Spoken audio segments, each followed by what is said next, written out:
Right, so this is primarily an African cichlid channel, and I always intend it to be that way.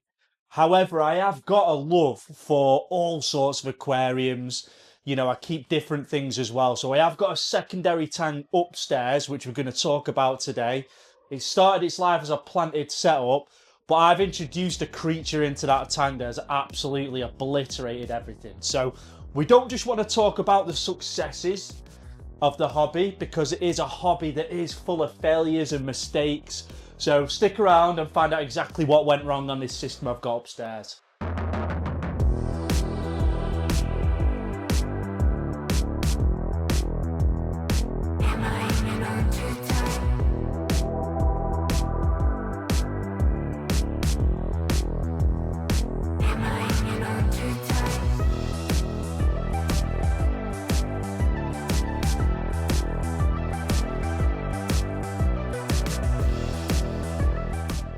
Right, so this is a very rarely seen planted tank that I've got in my bedroom, and you can see it looks a little bit worse for wear. Now, if you may or may not have seen the older video where I actually set this up as a planted tank. It took a lot of time and effort, and I spent quite a little bit of money doing it. It's a 30-inch long, it's 14 inches front to back.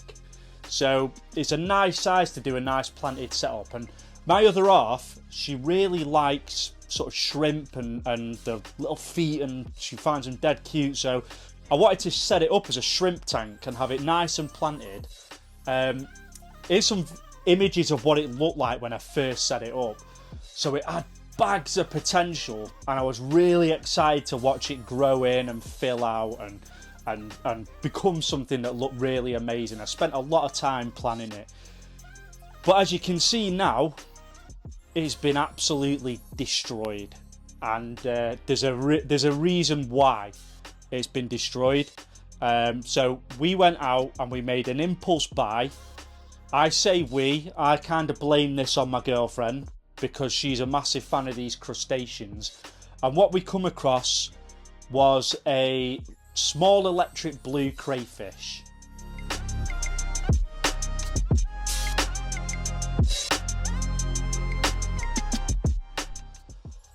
Now, I'm quite familiar with these crayfish and how big they get, but what I was not expecting was how quickly these things grow.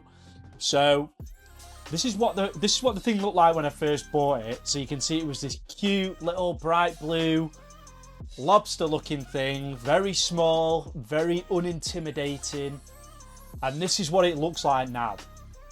So as you can see, it's pretty much quadrupled in size in about 4 or 5 months, which is absolutely mind-blowing to me. I was not expecting that kind of growth rate whatsoever. However, the thing is an absolute bulldozer, and it just devours everything. So all the intricately placed moss that I put on this log, which was really excited to see grow out and how it would look and create that natural look, it has lawnmowed it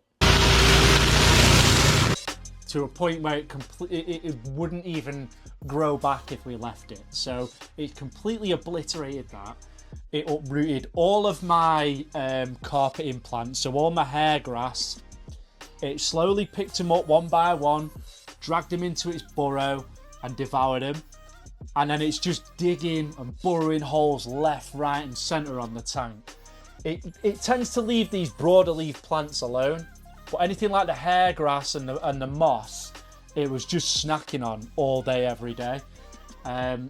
With the burrowing, it's obviously exposing roots on some of the plants, which is, I think, the reason why this one has stopped doing so well. The red one at the back, it has completely uprooted. However, it started to sprout roots into the water column, which I think is what's keeping it alive, because that plant's not dying. It seems to be doing all right, considering the majority of it isn't in the soil anymore. And then this one seems to be okay. But yeah, absolute bulldozers.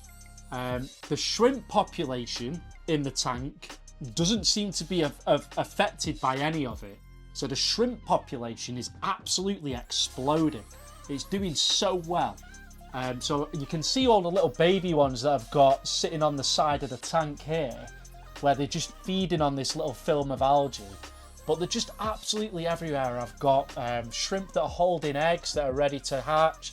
There must be, I started off with about 20 shrimp in here, and there must be a couple of hundred in here now.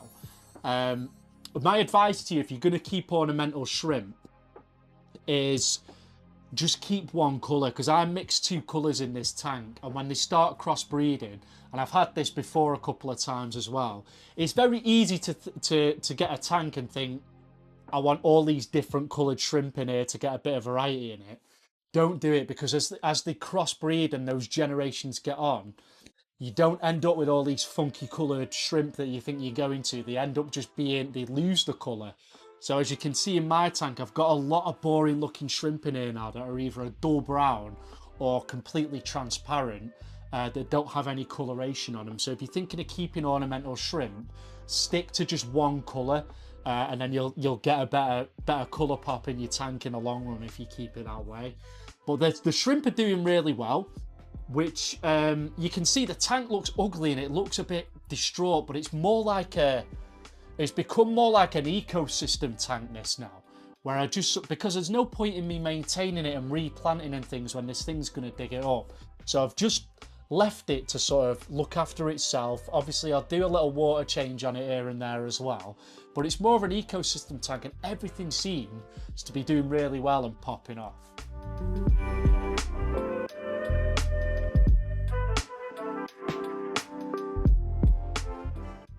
Now, I don't want anyone getting the wrong impression of this thing.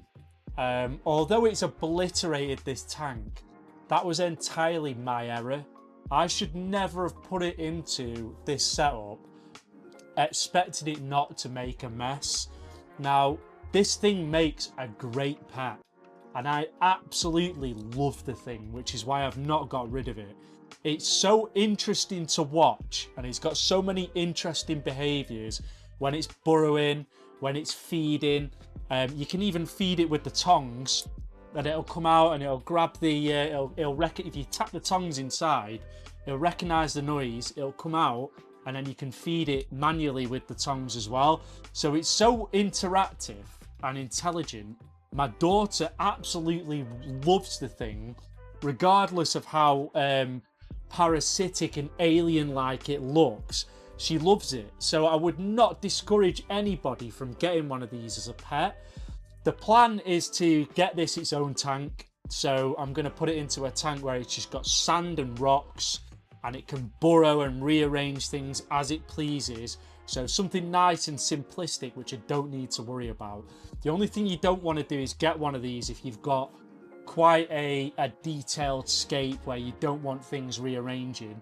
Stay away from these, especially if you've got plants in the substrate and stuff, because they will dig things up. But do not be discouraged from getting this thing, because they are great pets.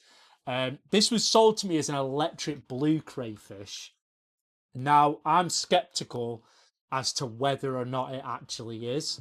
So when it was in its juvenile stage, it was that electric blue colour. But as it's got older, it's lost a lot of that coloration. It seems to be getting bigger than what electric blue crayfishes are supposed to get, and it's growing a lot quicker than they grow as well. So I think this could potentially be something else, and it might have been missold to me in the store because of how it looks when it's a juvenile. But even so, I'm excited to see how it turns out and watch it grow, and I'm definitely going to get it its own tank because I'm absolutely in love with it.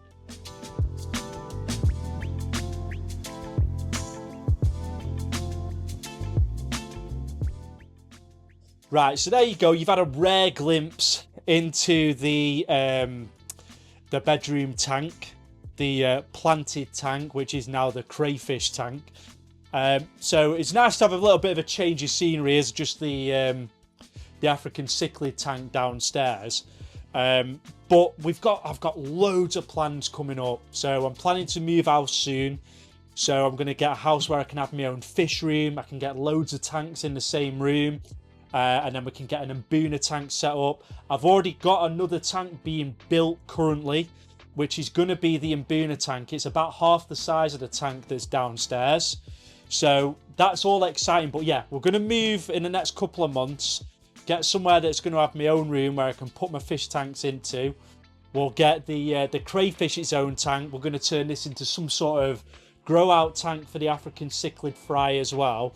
So it's going to get really exciting in the next couple of months, guys. So if you're enjoying the videos, don't forget to subscribe. If you've got any advice on the crayfish, especially if you know exactly what type of crayfish this is, then please drop it in the comments and let me know.